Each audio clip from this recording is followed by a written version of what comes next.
Welcome back, everyone. Welcome to our daily Facebook posts. And welcome back to the loving kindness practice that we've been starting to do the last couple of days. This loving kindness practice that's found in the eightfold path in the second path factor of wise intention, the intention for non-harm and the intention for non-ill will.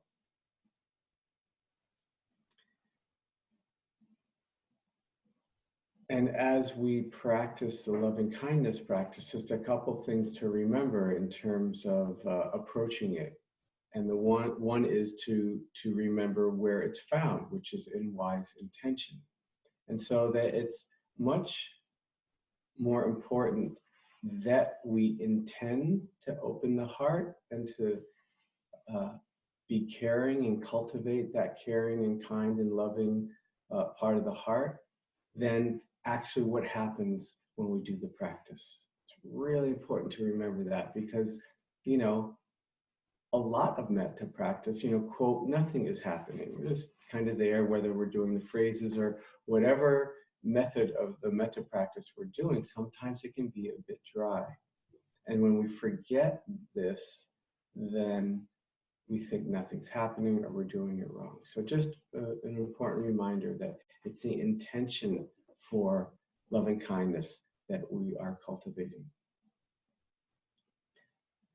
And then the next important thing to know, and I haven't said this yet, so this will be new today, is whenever the instructions move from one thing to another, let's say the instructions were saying one thing, and we were kind of connected and good enough, and then they shift and they say, well, try this now, and then we follow the instructions and it kind of falls apart. We kind of lose the thread. All of a sudden, any feeling we were having kind of dissipates. When that happens, the idea is don't keep trying that. Go back to where it was kind of working for you, where it felt comfortable, where you had some connection to the heart and to the tenderness. Okay, so that's also very important. Go back to wherever it was kind of working for you.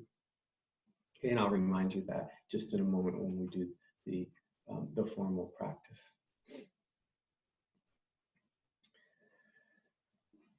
Just one other thing to say today is in terms of a teaching before we do the formal practice, and that is this part of the Eightfold Path, the wisdom path factors of wise view and wise intention.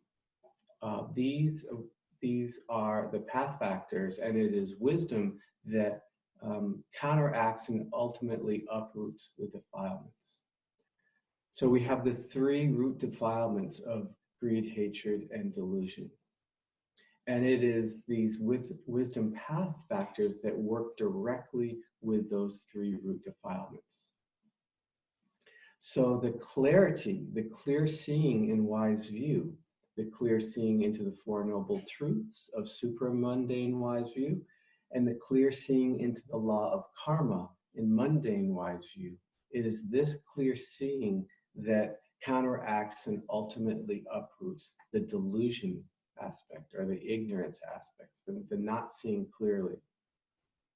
And then it is the intention for renunciation part of wise intention that counteracts and uproots greed.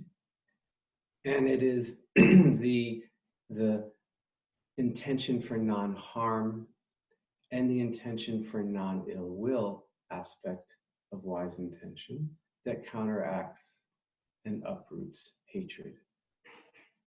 So in this way, wise view and wise intention together counteract and uproot greed, hatred, and delusion. So I just kind of wanted to spell that out for you since that's where we are right now in the Eightfold Path.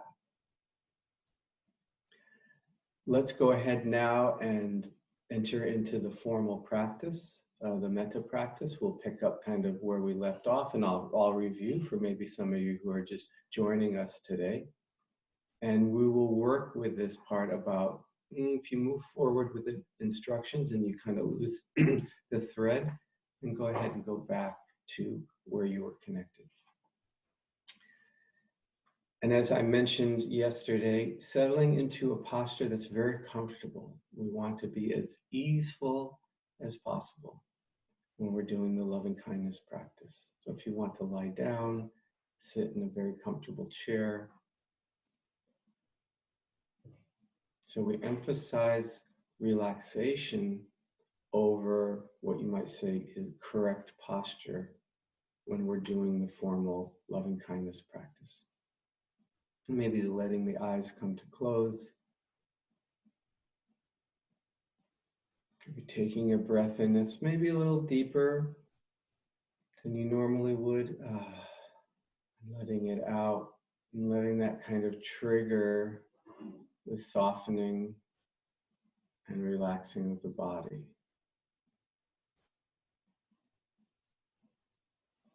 Maybe a couple more breaths that might be slightly deeper than you usually breathe. Using the out breath to really settle in to the posture and relax.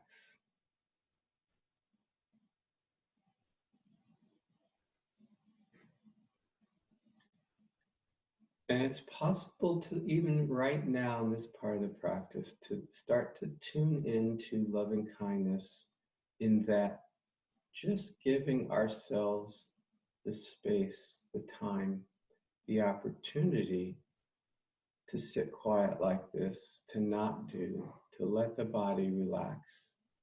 Just this itself is quite a kind and nice thing to do for oneself.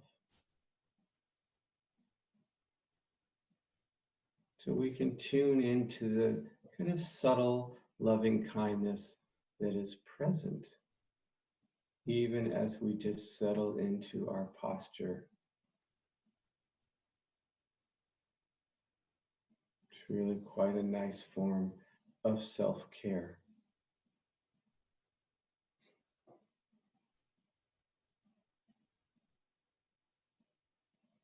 And as we relax into the body, we let our attention connect with the body in a somatic way. So feeling it directly.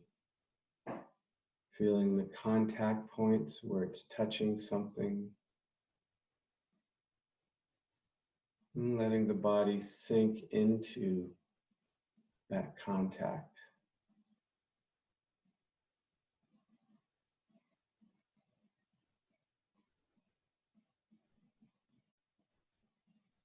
Becoming aware of our bodies, and particularly aware of them in their sensational nature.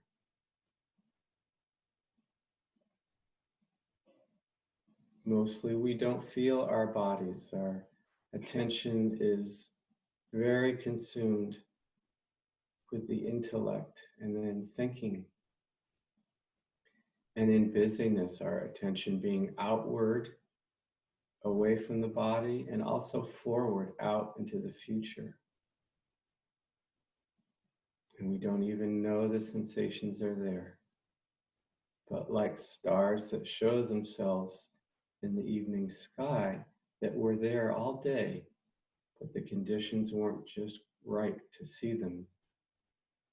When we settle back into the present moment and connect with the body, those sensations that are always there start to become known. We can feel them.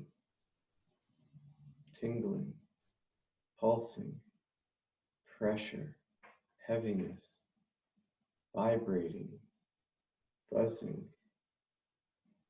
warmth, coolness.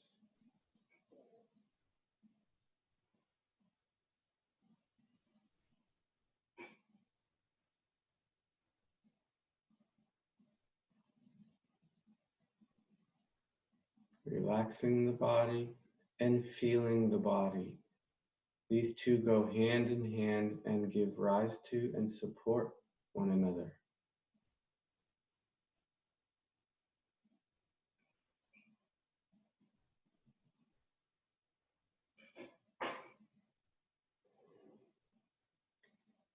And now with the attention in the body, we can direct it to where we feel our heart center is.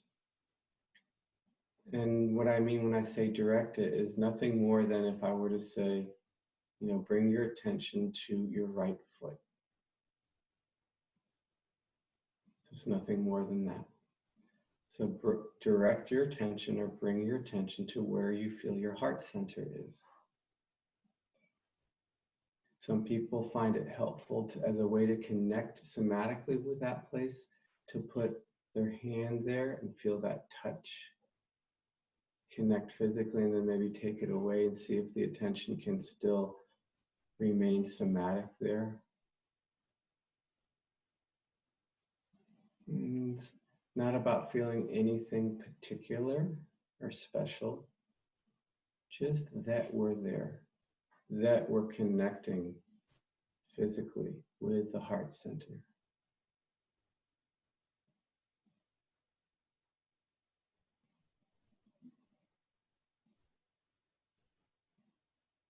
If you feel sensations there, then you're just aware of those sensations. If you feel a lack of sensations, then that's what you notice, a lack of sensations. You're still doing the practice.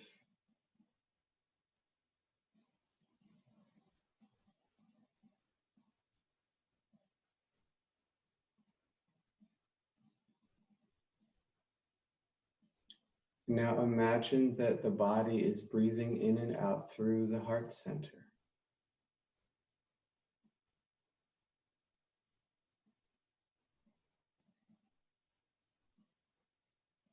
And just see if the imagination of the in and out breath coming in and out through the heart center works to kind of touch it, massage it, activate it, enliven it, the way the breath of a musician would a reed on a reed instrument.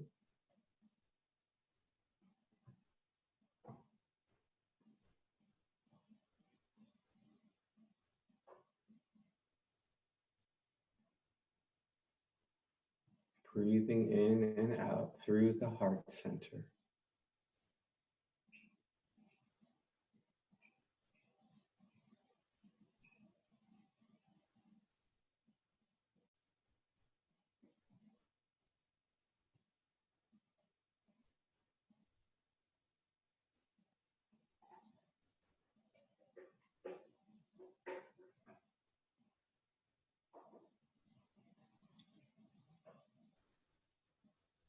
Now here's one of those moments where the instructions are going to change.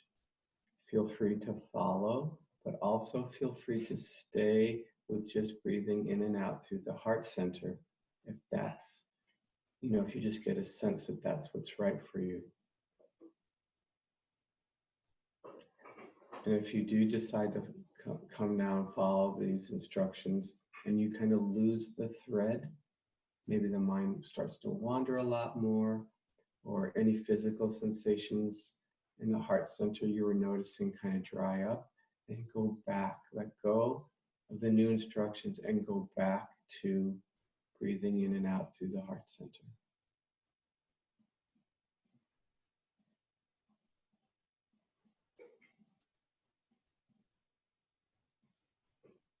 If you'd like to follow the instructions, now using the out breath to direct any sense of caring and kindness to different parts of your body.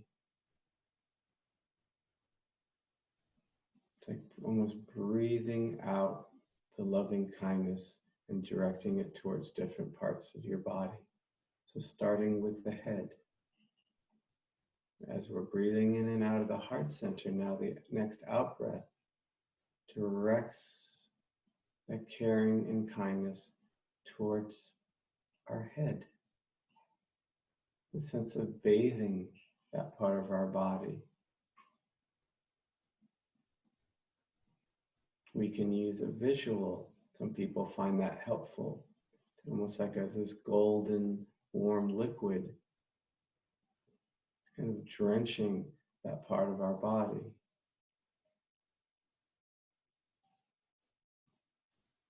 You can take a few breaths and do that with each out breath, bathing that part of our body with caring and kindness and tenderness.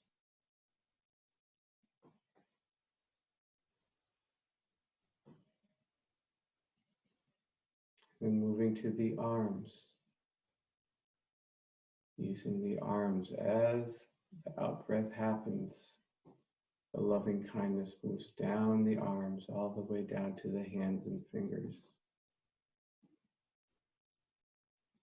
Using the visual of the golden kind of liquid, or some people use golden light, sense of warmth.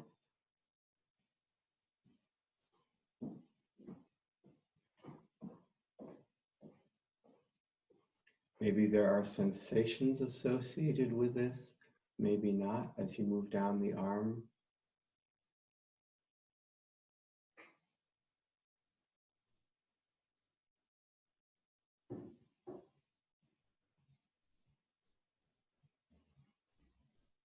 And almost this sense of an inner ah as you breathe out.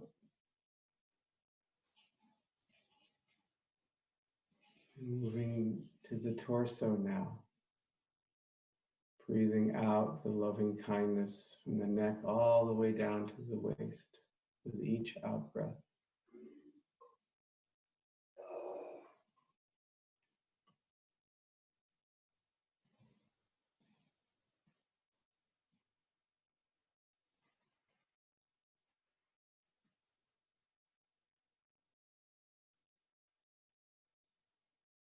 Some people are more visual, and the golden light or the golden liquid is helpful. Some people are not so visual, maybe more somatic, and you have a sense of like a tingling sensation starting at the neck, going all the way down to the waist as you breathe out and send the loving kindness to the torso.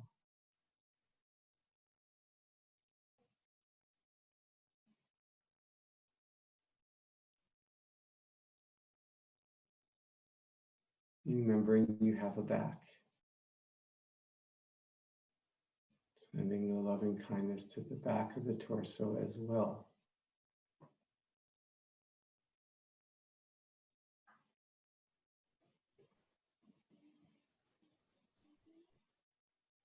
Now to the legs, starting at the waist, moving down both legs all the way to the feet and toes with each out breath. So your sense of timing it, coordinating, being connected.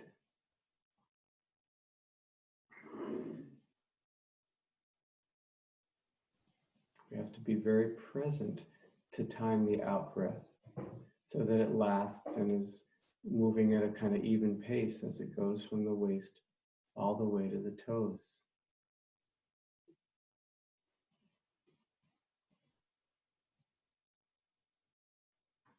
So there's that part of the practice, this presence, this kind of, you could say, the concentration part of the metta practice.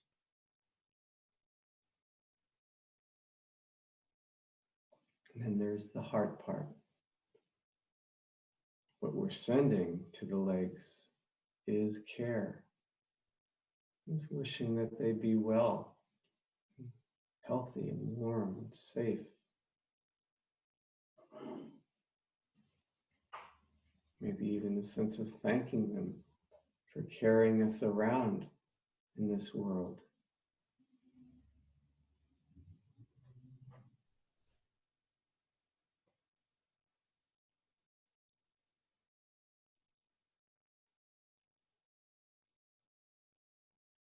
And now bathing the whole body in our loving kindness from the head down to the toes with each out breath.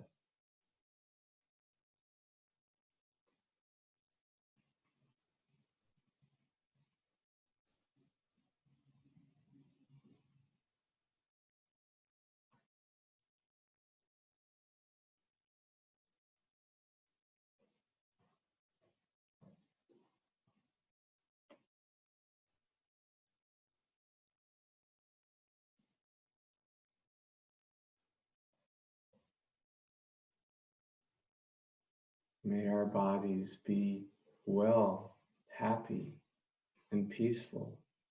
May they be safe and protected from harm. May our bodies live this life with ease.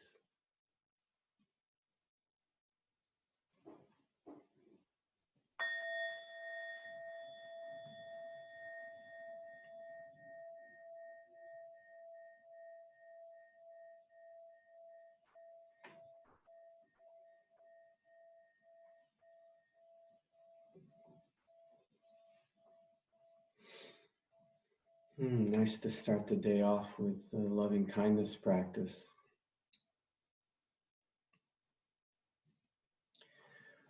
One other thing just to mention before we leave is, I just said, may our bodies be safe and protected.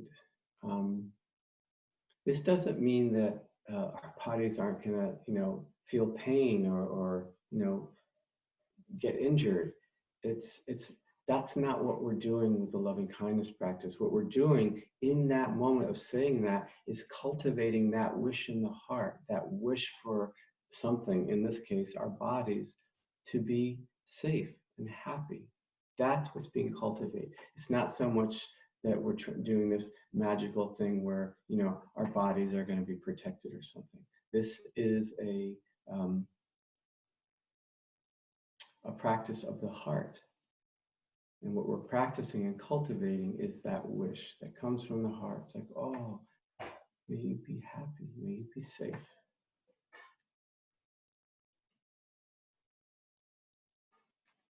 Okay, tomorrow I'm going to add just one little different technique for the loving kindness practice. So I hope you'll join us then. And till then, I wish you a very good day. And here's that part of the practice, right? Wish you a good day, and it will be whatever it will be, and there can be that wish, and I wish that it's well for you. Okay, bye-bye. Take care.